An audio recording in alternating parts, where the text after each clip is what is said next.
And in the cidery itself, there's lots of words which the general public will not be aware of, and you guys are trying to sell to the general public. So dotted lines around here, sort of indicating to be completed, to be defined.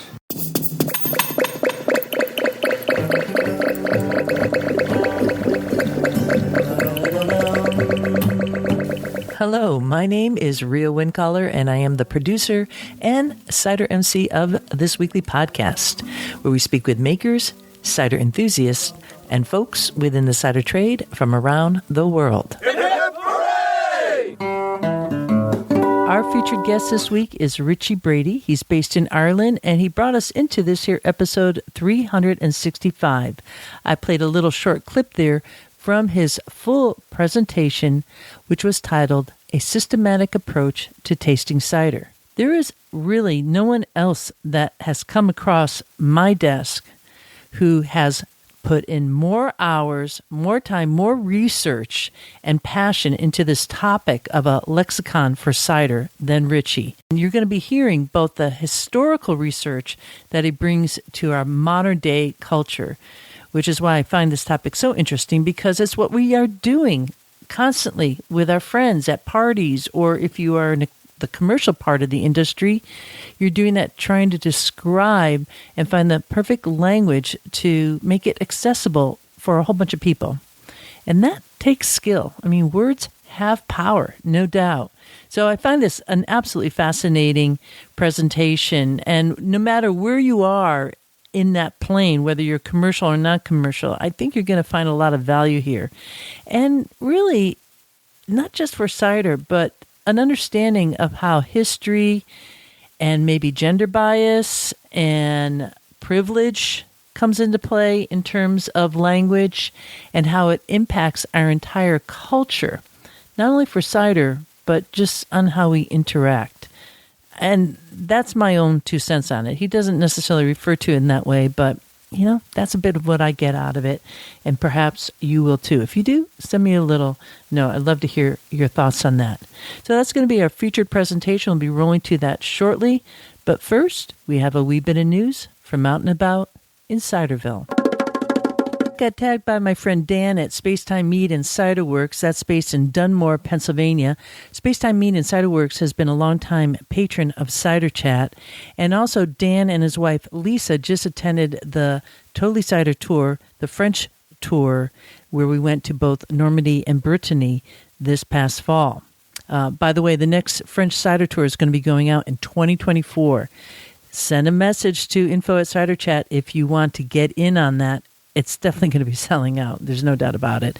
Anywho, he tagged me because not too far from Dunmore, which is around Scranton, Pennsylvania. So this is eastern Pennsylvania. I guess he was at this beer store called Sabatina's. I'm going to put a link to their Instagram account. And he was able to have a little bit of Pommeau from Domaine Dupont. And so that led me down the rabbit hole to find out, okay, well, wow, what's this about? And I found this posting at the Instagram account for Sabatina's Bottle Shop. It's located in Exeter, Pennsylvania. That's, again, still eastern Pennsylvania, south of Scranton. Just a beautiful region. I've done so much work in Pennsylvania. I love that state. Just beautiful place to travel about. Go for a nice long car ride, if you will. And they wrote, this is only, in this past week here, we just tapped a very special keg of Pomme Aperitif Normand by Etienne Dupont from Normandy. So this is basically Domaine Dupont's Pommeau, and it was cider that was kegged in 2015. And just in case you don't know what Pommeau is, it's a blend of fresh pressed apple juice and Calvados, and there's a major script on how that's supposed to be done. It can't be anything less than 18 months in the barrel. So all these different kinds of apples have to be used, and Domaine Dupont really does it right. And it was one of the stops that we did on our French cider tour. So 2015, that would mean too, looking at that date, that keg of Pommeau and that Calvados, well, we don't know how old the Calvados was that they blended in. It could have been, 6, 12 years old. but that product was made when Jérôme Dupont, Etienne Dupont's son, was still here on this planet. He passed away in 2018. So that's special. I mean, that's a total moment in time that we will never get back. And here is a bottle shop that's not only has Pommeau, but it has other, wine, cider, beer, and all that, and a tasting. They had it on tap. And thank you, Dan, for sending that to me, because we get to share that with everybody here listening to Cider Chat right now. And that fills my soul that we are getting that kind of quality of product into these areas of the world that might not have known about that. And I have a feeling all those fine cider makers in Pennsylvania are revving up that story, getting it going, and probably Dan at Spacetime Mead and Cider Works in Dunmore. The work that you're doing there, too, is educating people in that region. Super cool. So if you're in that area or passing through, which you might be, because that's a major thoroughfare going through, stop at this place and have a sip. Man, kegged. Oh, sheesh. I love it. Okay. I'm going to take a little pause here and just maybe I'll open a little Pommeau to sip away, because I actually do have some Pommeau from France. So let's say you're traveling through Pennsylvania and you're making your way out through the four corners of the U.S. of A. Well, on April 28th in Dolores, Colorado, is a cidery called Esoterra Cider Works. And they're having a kickoff party that night. It's a Friday night. It's going to be fun. You know it, because these are outstanding people who have been supporting Cider Chat for a number of years now via the Cider Going Up campaign, just like Spacetime Mead and Cider Works and so many others. Actually, let me read them off here. We have Press Then Press, an online retailer of cider. Been talking about them a bunch. Bent Ladder Cider in Ohio. We have Insider Japan, based in Japan. Hey, Lee Reeve, how you doing? Duck Chicken, based in London. Hattie Bogle Cider Works, based in Acme, Pennsylvania. So look, you're stopping at that little bottle shop, tasting some Pommeau, then you head out towards Pittsburgh area, stop in Acme, say hi to Kurt Henry. And then on the other side of the puddle, Ross Cider. Okay, Ross Cider and Perry Company is a full name. The Johnson family, they're always doing something. They just had their Cider Ganza experience upcoming later on, late, summer, around Labor Day weekend is a Ross Cider Fest. It's a must experience, put on your bucket list.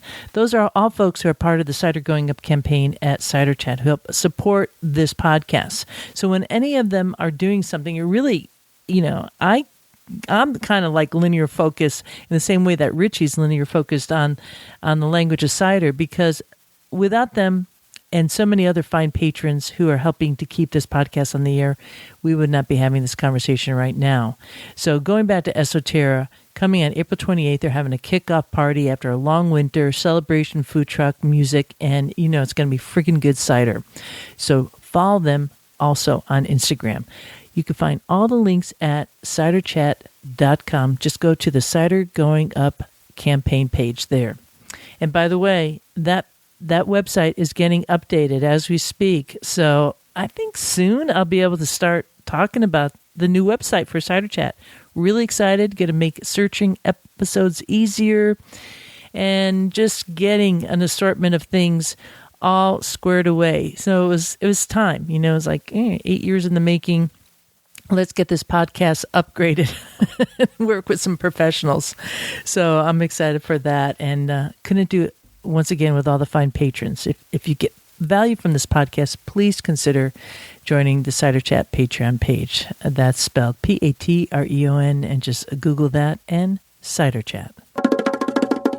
And now a word about one of the 4 products by Fermentis, who is underwriting this here episode of Cider Chat. Sweet, crisp, fresh, or balanced, whatever the cider you want to make, you will find the right yeast for your favorite cider in the Saf Cider range by Fermentis. This week, let's discover Saf Cider AC4. AC4 stands for Apple Crisp. This yeast is ideal to produce fresh and crisp cider. It ensures a very good assimilation of fructose and is excellent for low-gravity ciders. The results are an intensely fresh aromatic profile, meaning apple and floral, with a crisp mouthfeel, enhancing cider structure. Saf Cider AC4 is the perfect fit for highly fresh and crisp, sweet, and dry ciders. Want to explore diversity of cider profiles? Discover it all through the selection of yeast strains by visiting their website, fermentis.com. Up next is Richie Brady talking about a systematic approach to tasting cider. Once again, this was pre-recorded at CiderCon 2023. But as luck had it, and I really consider this luck because anytime I get to speak to Richie, it's a good day. So at CiderCon, I was running around as I usually do, as my mom used to say, like a chicken with my head cut off. I know it's a little gory, but hey, it's old-timey kind of saying. Anyways, I was recording two workshops at a time, so I was running up and down all over the map, and I didn't get to Richie's presentation until about a little bit of a segment, the beginning segment. So he agreed to go and do a video call with me and fill in that gap. So this is how you're going to hear it. You're going to hear in real time where he and I are chit-chatting, and he's presenting as if he was presenting at Chicago at CiderCon. And then we'll roll into the actual recording from CiderCon. Now, there's one more piece here. He had a slide presentation that corresponded with his talk, and I have edited this episode in audio form so you could listen to it and have a really good darn idea of what's going on, what he's addressing, without having to see the slides. But if you want to take it up a notch, and I really recommend you do because there is so much here, you could go to the Cider Chat YouTube channel, where you will see both Richie and I recording in real time, that first segment, and then you will see the audio that is synced with the slide presentation. And I've been doing this quite a bit because when I have folks who are talking and doing presentations and they have a PowerPoint demo, at the same time, it's nice to see that because there's a lot of value in that. But you have two choices here, right? A bounty of choices. You could just listen to the podcast right now. You're going to get some value from it. You're probably doing something else like, I don't know, driving, or you are riding your bike, or you are out in the orchard right now, or maybe you're canning or doing something. I'm sure you're doing something because that's how I listen to podcasts. Maybe you're walking the pup or your cat. Whatever it may be, you could just listen.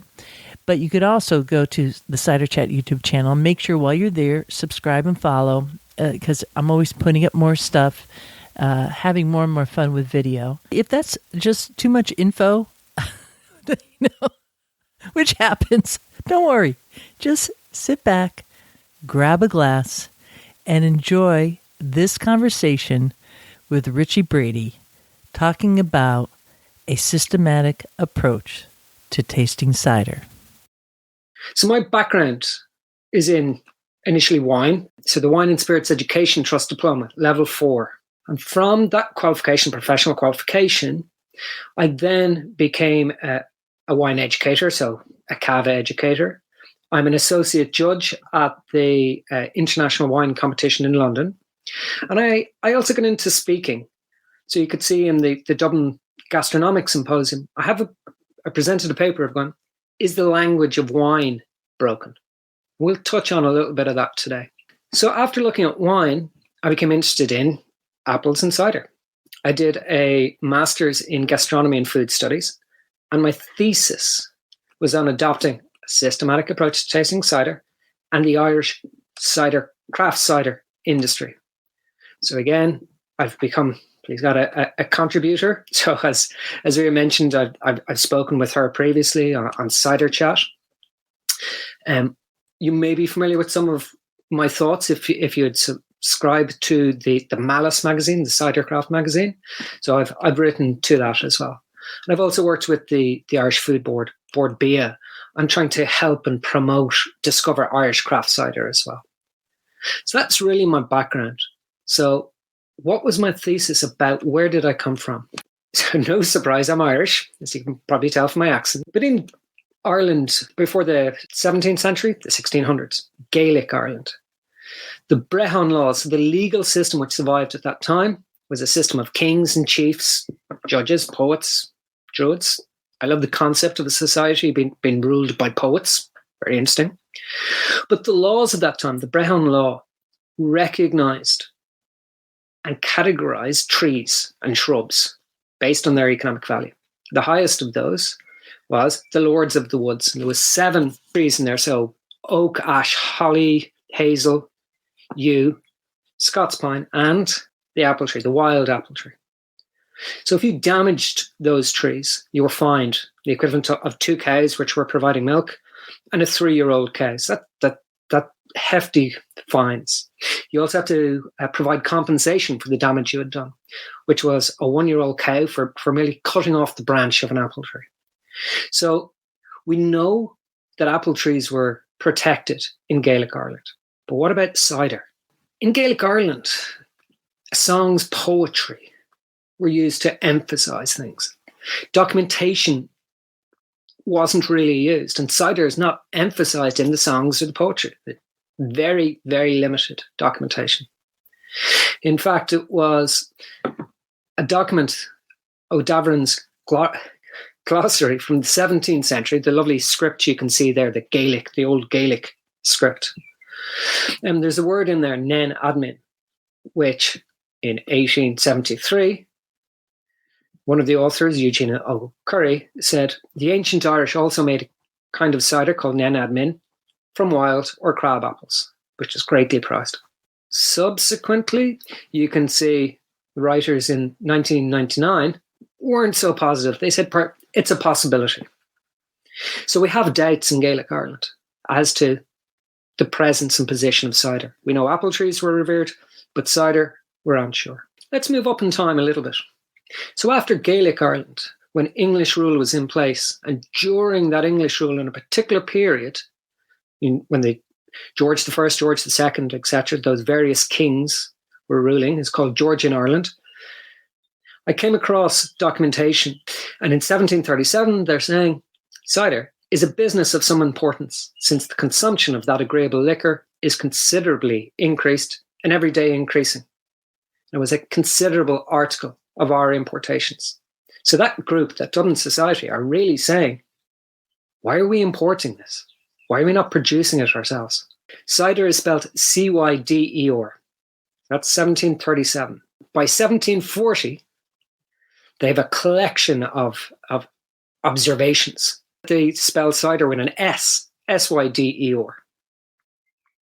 But the key point here is that group, that Dublin Society, which is a group of wealthy gentlemen, they write about using cider to strengthen Ireland economically. They hope of introducing wealth among us against the constant drain of large and numerous importations.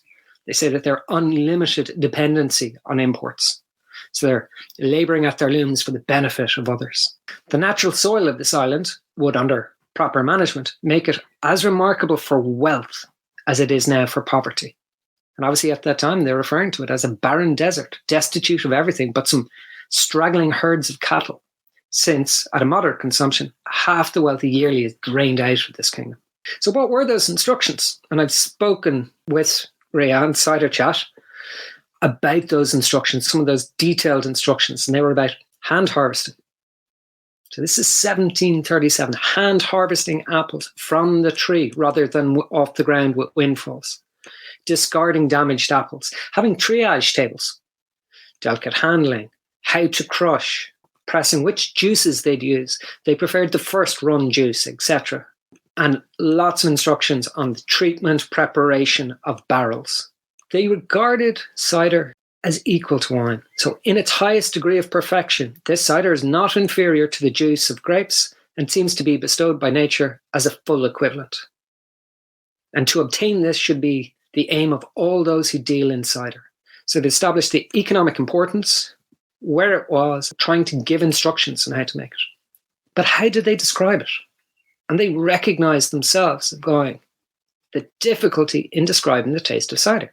'Tis a hard matter to describe to the palate and set the rules to taste. The endless variety of different flavours to be found in different kinds of cider.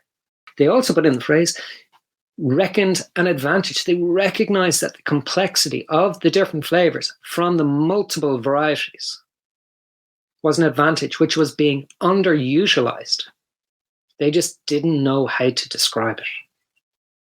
And I think we have many of the same challenges today. And that's where my research brought me and began me to look at this area.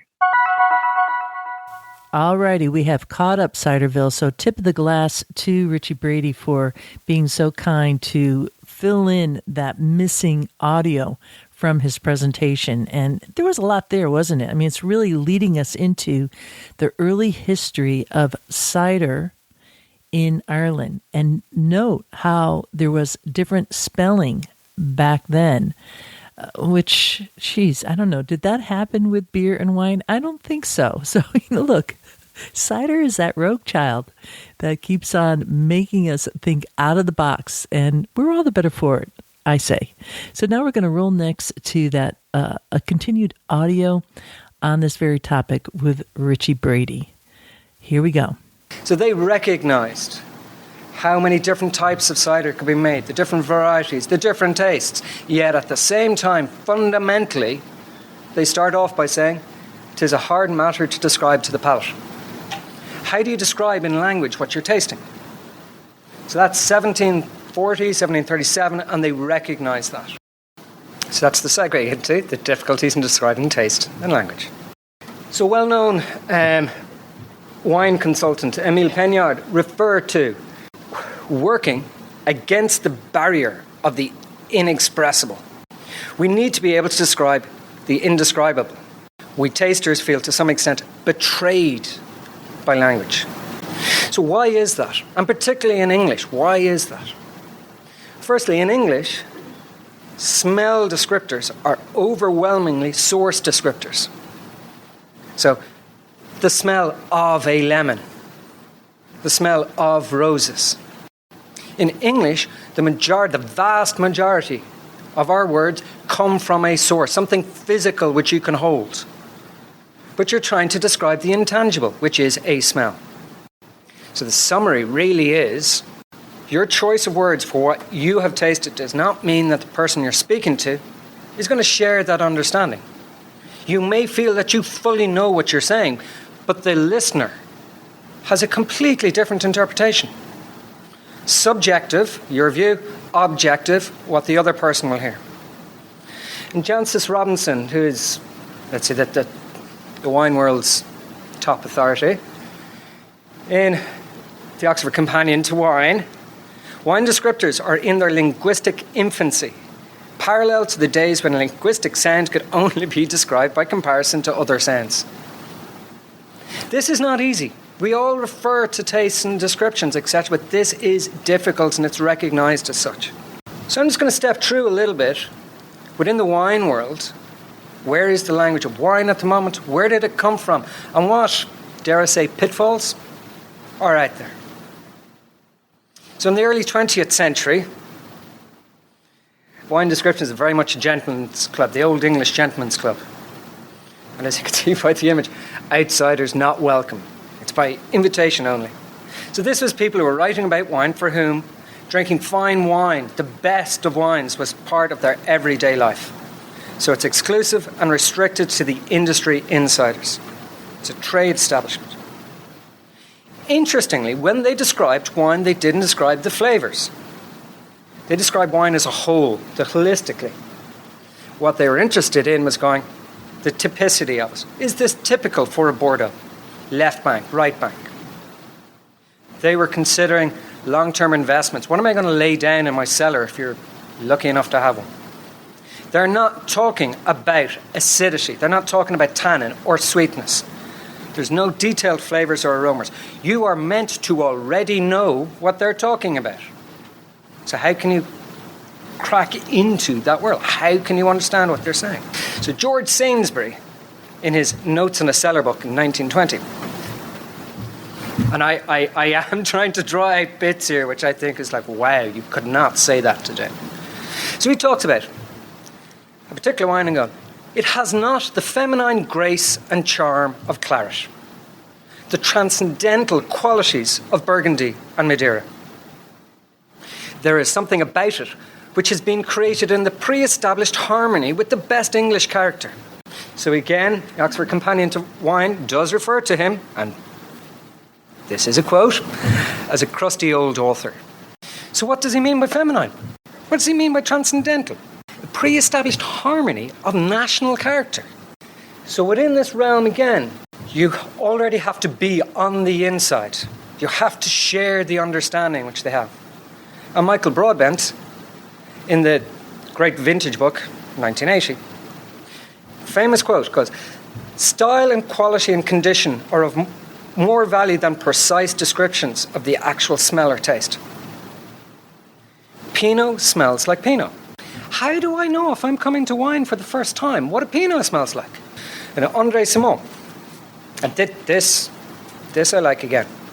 A 1926 Chablis reminded him of the grace of the silver willow, of the stateliness of the Italian poplar, of the magnificence of the purple beech, and the majesty of the royal oak. Seriously, what do different types of trees taste like? What are the flavours, the grace, stateliness, magnificence, and majesty of a tree? And not even of a tree, what do those items taste of? But going back to it, and what does Pinot smell like in the first place, if you have never smelt it before? So the door is closed here. 1970s, we move on. And obviously Robert Parker, who I presume many of you will know about, Robert Parker in The Wine Advocate brings in, folksy, informal, entertaining, supposedly a 100-point system. Realistically, it's from 70 points onwards. But he's lots of aromas and flavours descriptions. He's also very entertaining. He refers to one wine as hazardous to your health if drunk, a stinky, rotten wine. And as opposed to the finesse of the royal oak, we now have the finesse of a horny hippopotamus. Again, I had no comment. I just put in a question mark on that. I don't think there was anything appropriate for me to actually state. However, the industrial impact of Parker and his preference for what he liked and the following which he gained influenced the wine industry. So out of that, there came a lot of alcoholic, fruit-laden bombs. So fruit bombs laden with vanilla and oaky flavours. So ripe, high alcohol, lots of oak on them. And as Alice Ferry refers to it as the Parkerization. However, people who made those wines and followed them through and decided this is the path we're going down, there's lots of commercial success. In 1984, the wine aroma wheel on the left-hand side there. So it's concentric circles of increasing precision of aromas. So first of all, fruity, then it's citrus, and then on the outer circle, grapefruit and lemon. This is being widely adopted and imitated. You see this in coffee aroma wheels, chocolate aroma wheels. But this is the first place where it came, and subsequently people obviously picked it up. There's concerns about exaggerated descriptions. If I get grapefruit, I'm going to say lemon. Also a suggestion. I'm convincing myself if I get cherry, I also have apricot peach. And realistically, bluff. People are just, at times, would pick tropical fruit and they would name every one of those which they saw. And the quote comes out at the end is, has become, some people refer to it as, a recipe for a fruit salad. I'm going to say citrus, I'm going to name about 3 of them. I'm going to say tropical fruit, I'm going to name about 4 of them. Suddenly you have 6 descriptors down there. And just to say, let's not forget cider itself. I should have the year for this, I don't. I think it's about 1970. A.A. Williams in the Long Ashton Research Station was looking at the development of a meaningful language is essential for cider. Because ciders are very complex, but extremely varied in aroma character. So he was looking for terms, what can we use, which are universally understandable and accurately defined, particularly in terms of readily accessible standards. There's lots of cider wheels out there as well, and in no way do I take away from them. I actually support them. It's great. I just wanted to recognise where A.A. Williams was coming from. Interestingly, on the left-hand side, it's very much an odour class. Interestingly, on the right-hand side then, he is getting into the chemicals, the esters, which may be there, etc. And he's interested in that part of it. So it is complex. In the 1980s, Bird and McNeice came out, while they were studying for the Masters of Wine, with their own tools, they came out with quantitative measurements. So this is a systematic approach which they came out with, which was adopted subsequently by the Wine and Spirits Education Trust in the wine world and for spirits.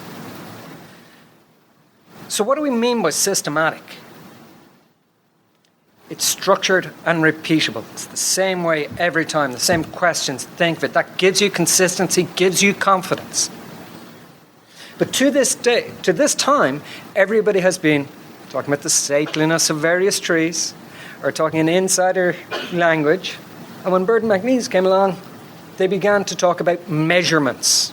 If I pick one there and I go acidity, low, medium minus, medium plus, high. Nowhere else were people talking about that until they came. So we now see the introduction of a systematic approach, which is quantitative. What's the weight of low acidity? We'll talk about that later on. What is high? So, as mentioned there, the Wine and Spirits Education Trust and the Court of Master Sommeliers subsequently adopted this approach. So, systematic. A little bit of way then from the quantitative is metaphors. And I will always pronounce these people's names incorrectly, so my apologies to them. So, Caballero and Suarez Toste. They wrote a paper where they were looking at all the wine writings and going, what metaphors are used? So I've just tried to condense them into a table. Wine is a living organism, so you'll see words being used which are health related. So somebody would talk about the vigor, or for wine which they didn't like, they're referring to sickly, malnourished, weak and tired. Family relationship, where they're talking about a wine from the same winery, different cheers. They may talk about a sister, peer, sibling, etc. Some flags should be going up here. I get very nervous in this area because they highlighted anatomical metaphors, personality. Excuse me for calling these out, but these have to be flagged. We're going big-bodied, fleshy, sinewy, long-limbed. We're not going to be using those today. How they got away with it? It's a separate conversation. I'm just going to move on. It's there on the slide to be read. But then also, so if we have wine, and think of cider now yourselves, as a living organism, what about textiles? So the fabric, what's the mouthfeel? So people began to go, referring to it as interwoven, and the fabric, how does it feel? Velvety, smooth on the palate. And again, a monster in a beautiful frock. I don't see us using those metaphors anymore, but just to call them out from where they're coming from. And then structure, what I see as wine or cider as a building. So people talk about the edges, the layers. Is it square? Is it angular? Pointed and round? And then most recent, to sort of wrap up of where the trends have been going, natty speak. And Emily Timberlake highlighted this in 2020. And it's the emergence of a new lexicon, new language, particularly around the natural wine movement. And this is all about intuition and subjective experience, rather than objective, analytical weights, measurements. This is, how do I feel? So, the quote being, it's intentionally rudimentary, filled with fuzzy and friendly seeming words, quite conceptual.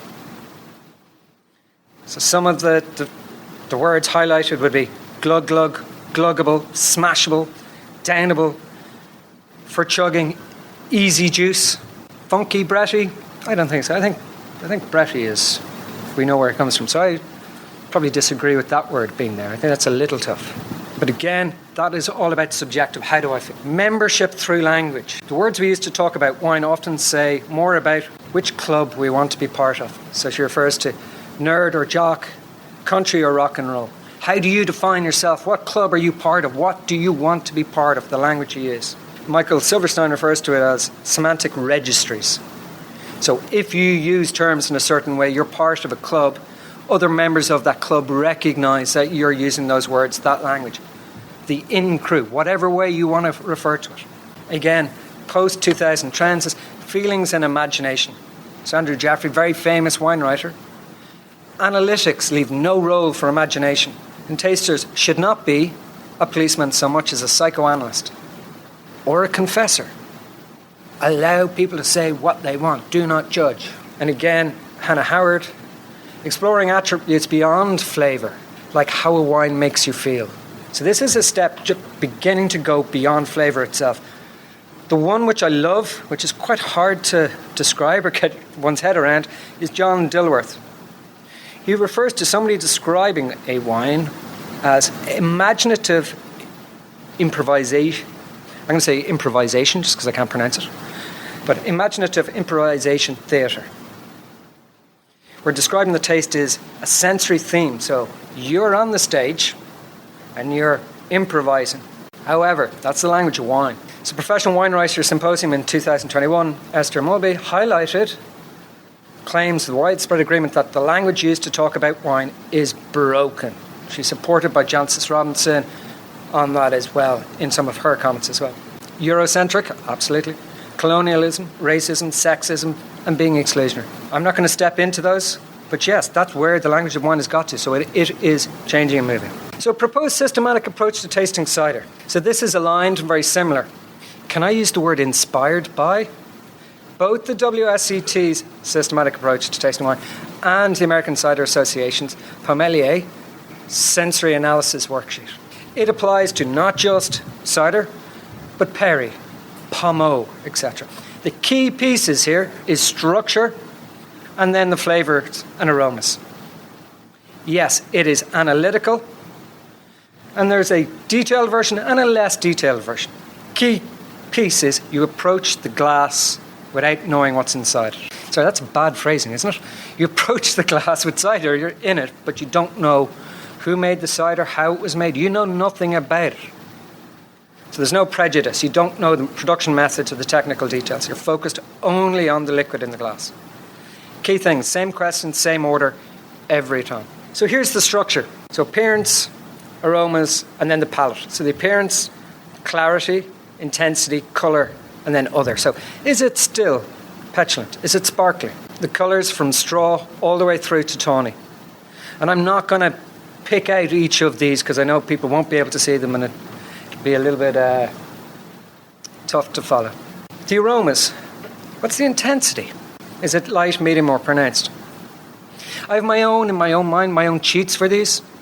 So in the glass, if you swirl the glass and it's 3-4 inches from your nose, can you smell it there? Or do you have to poke your nose into the glass to get the aroma? If it's jumping out at you, it's pronounced. If you are struggling putting your nose in the glass, it is light. On the aroma, the characteristics is actually the next slide. It's the aromas and flavours. Okay, a little bit of differences here. You could see the perceived sweetness level. And there's a couple of points here. You will see the word perceived all the way through this in a couple of places. Lots of you are cider makers. You're all cider enthusiasts. I presume you all have an interest when making your ciders of going, I want to know what the residual sugar is, grams per litre.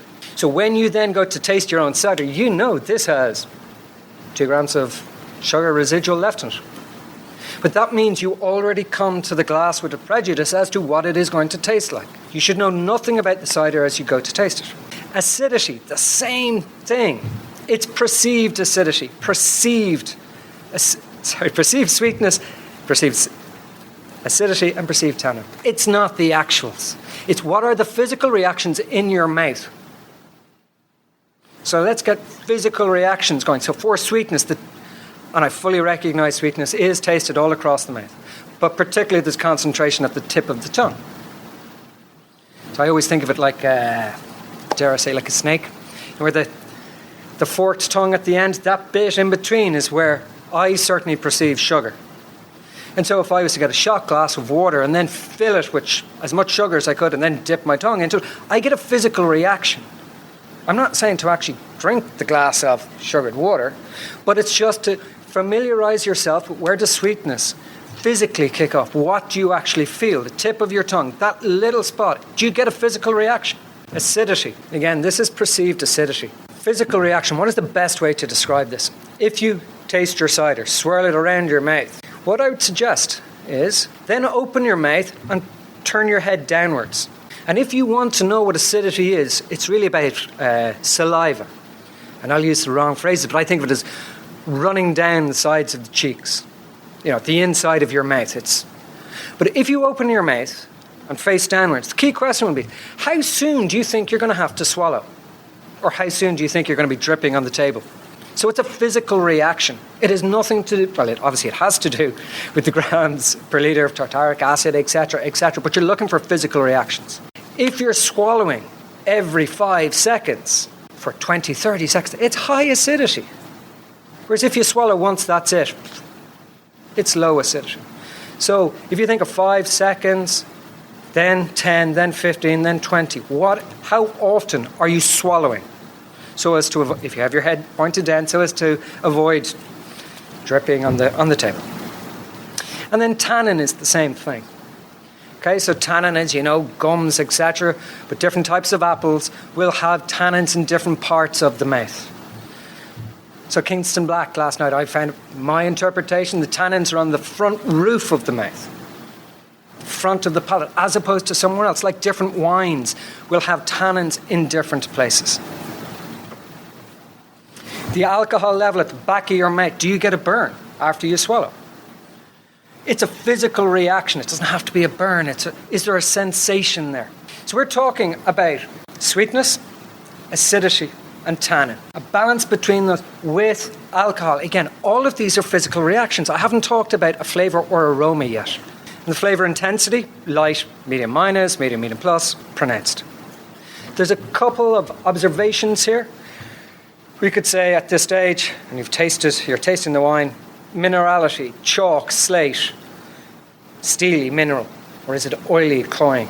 Somebody would be a fair question to go, Richie, why didn't you put that? Why are those observations here and not on the flavours and aromas? Because we've tasted it. I think that's a fair question. I will bypass the answer to that because I felt it just fitted better here. I'm going to talk about the level of complexity as well. How many different flavours are you getting? What flavour groups do they sit into? Is it all citrus? Is it all apple? Or is there a selection of stone fruit, tropical fruit? Is there some oak on it? Are you getting that? Are there lees? Is there mallow? As you describe more of those, the complexity level goes up. And just the last one is the finish. So if you taste a cider, once you swallow, is the taste gone within 5 seconds?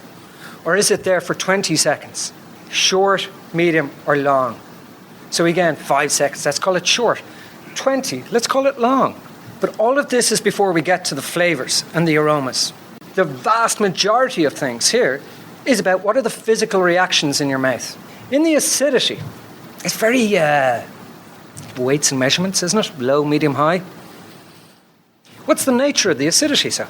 Is it dull or is it vibrant? So dull, sour, crisp, bright, vibrant, racing.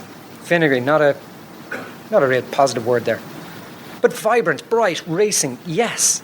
These are positive words. So when you're describing your ciders, you don't need to say it's medium, medium plus. You could choose a different word which describes the nature of it.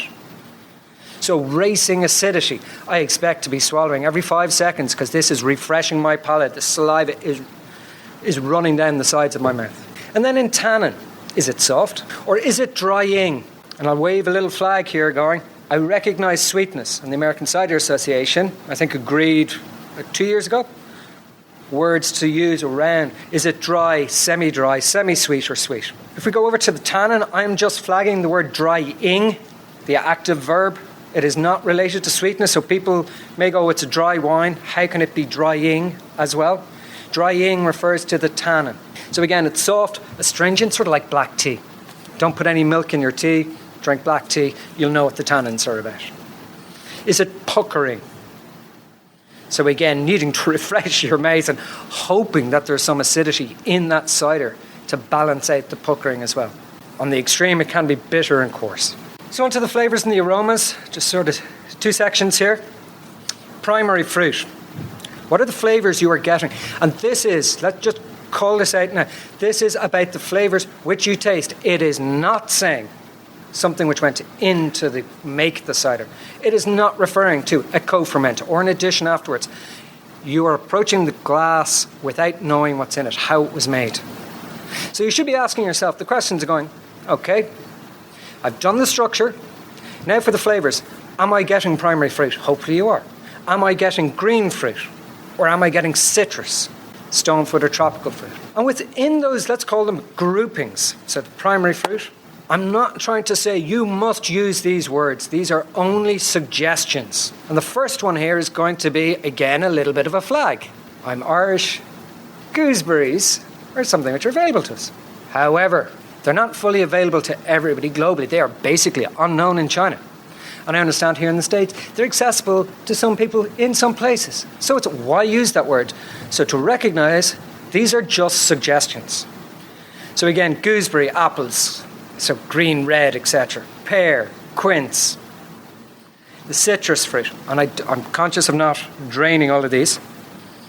But the citrus fruits, the stone fruit, so peach, apricot, nectar, etc. Red fruit, strawberry, raspberry, red cherry. Other primary crops, herbaceous flavors, so green pepper, capsicum, grass, hay, asparagus. Herbal, so mint, medicinal, eucalyptus, etc. Dill, fennel. Floral. Are you asking yourself these questions when you approach the cider going, okay, I'm going to check for, am I getting green fruit? If so, which of those am I getting? Am I getting something herbaceous? If so, what do I think? What words do I want to use to describe that? Herbal, same idea. I put hops there, recognizing that people add hops in their cider making. The right-hand side, it's the second half of the page, it's secondary, so it's not primary fruit or primary crops, but it's something which comes out from the secondary activity, so fermentation related.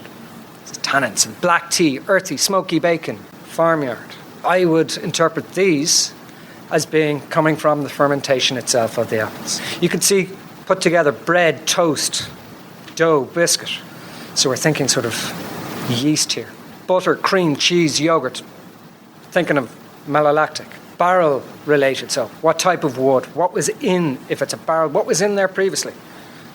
If it's oak, vanilla, cloves, American oak, coconut. That's what we are thinking. So again, dried fruit.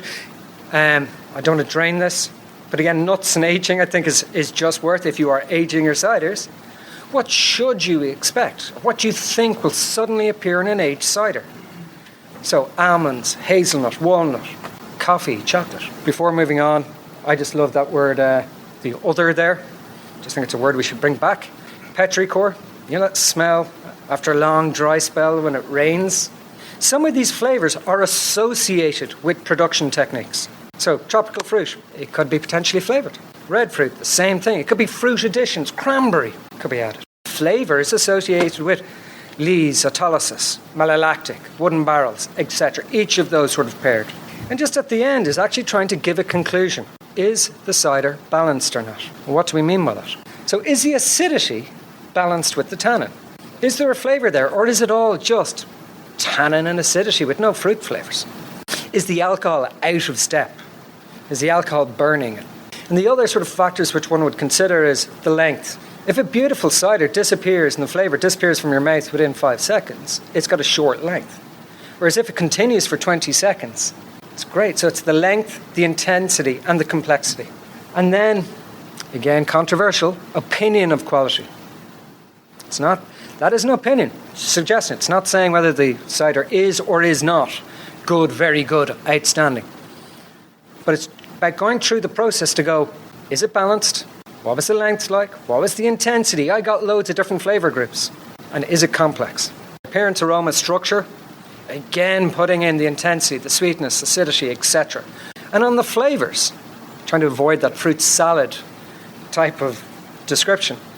But it's again, is it fruity? Is it citrus or stone fruit? It's literally just taking the words of those groupings and putting them here. And again, that leaves it very much open for people to use their own suggestions of going, I have a citrus fruit, but here's what I'm familiar with. Or here for your audience, to whom you're trying to sell. This is what they are familiar with, because that's what it's all about. So an example of a sweet kieved would be lightly sparkling, sweet, and vibrant. So again, the acidity there. Don't need to say high acidity, vibrant. pronounced flavours of stone fruit and tropical fruit, fragrant flowers, sweet vanilla and caramel, long and complex finish. I'm conscious of time, and I'm just going to pose a consideration of where does it fit, potentially, within cider's lexicon. So a suggestion of combined overall cider lexicon on the left-hand side. What is cider? What's the taxonomy of cider? What do we mean by cider? Is it co-ferment, additions afterwards? Is it 100%? All of that conversation. The piece which I would say is going, well, have a systematic approach to tasting cider. What words are going to be used? What components will be analysed? And how are you going to analyse them? Low, medium, high, etc. And when you come out, if you write that down, you come out with a profile of the taste and structure of the cider. Now, there are other words in the lexicon to be agreed. So production methods, words relating to varieties, growing practices, harvest practices, in the orchard. And in the cidery itself, there's lots of words which the general public will not be aware of, and you guys are trying to sell to the general public. So dotted lines around here, sort of indicating to be completed, to be defined. And then in geography, again, orchard-related and cider-related. Let's not forget geography. If I've approached, let's say there's 20 ciders on the table, I approach each one without knowing how it was made. I go through that systematic tasting approach. I ask the same question, same way, every time. Note down the results. What you have is a profile of the cider. What happens if 15 of those ciders are extremely similar? You're most likely to sort of group them together and go, there's a commonality here. Do you group them together? And if you're grouping them together, how do you refer to that group? Now, what eventually happens is you go further right and you're going, if you're not a member of this taste profile, you can't be in this group, so you're limiting. And then suddenly on the right-hand side, you've gone from limiting to restricting, and there's rules, and it looks very much like the wine world at that stage of going, what can I declare? So this is where my mindset came from initially, and then I got a bit of feedback on it. Why are we restricting? What are we doing here? This is not the way to go for cider. We want to bring people to cider, not exclude them with rules and regulations and words which can be used. However, what is still there is a systematic approach to tasting cider, because it is a tool to try and help you taste your cider, to define it. And then let's widen it and include it and take a little bit of the learnings or what's going on in the wine world. There's a big but here, and the but is with warnings. And that is all to do with metaphors. And this is the wine world have fallen into this trap. If you refer to a living person, you are suddenly stereotyping. And that is not a path which we want to go down. However, to refer to textiles or to refer to buildings, you can mix all of those together. And all of this, so the analytical, systematic approach to tasting, the production methods, the words we use, geography, I've added in history here. But if you add those two, metaphors or subjective experiences, because the language is moving on, it's changing, it's growing. And then I had to put in the imaginative. I love that concept of the theatre, standing on the stage, the imaginative improv. Sort of like when somebody says to you, oh, that cider reminds me of my holiday inn, and they're off telling you a story of their holiday, when I don't know what the cider tastes like, but I know where you went on holidays. So all of that joins together. So this concept is for a systematic approach to fit within that. It is not meant to be restrictive. It is meant to help, to assist. I showed the photo here. He is not selling cider and he is not selling wine. But what he is doing is storytelling. And the other three guys are listening to him. So it's all about the story. And the systematic approach is focus on the liquid in the glass without a expectation of how it was made. What's the style? What should I expect? The variation or the association of how it was made. Consistency. It's the same questions every time. Look at the structure and then look at the aromas and flavours. Focus on the consumer, the customer, perceived sweetness and acidity. It is not, as a cider maker, going, I know what the residual sugar is, grams per litre. I know what the tannin is. That doesn't matter to the person who's drinking your cider. What do they taste? What's their perception? What are they getting? And then use appropriate flavour descriptors. I provided some suggestions. Use the words and the associations of flavors for your audience.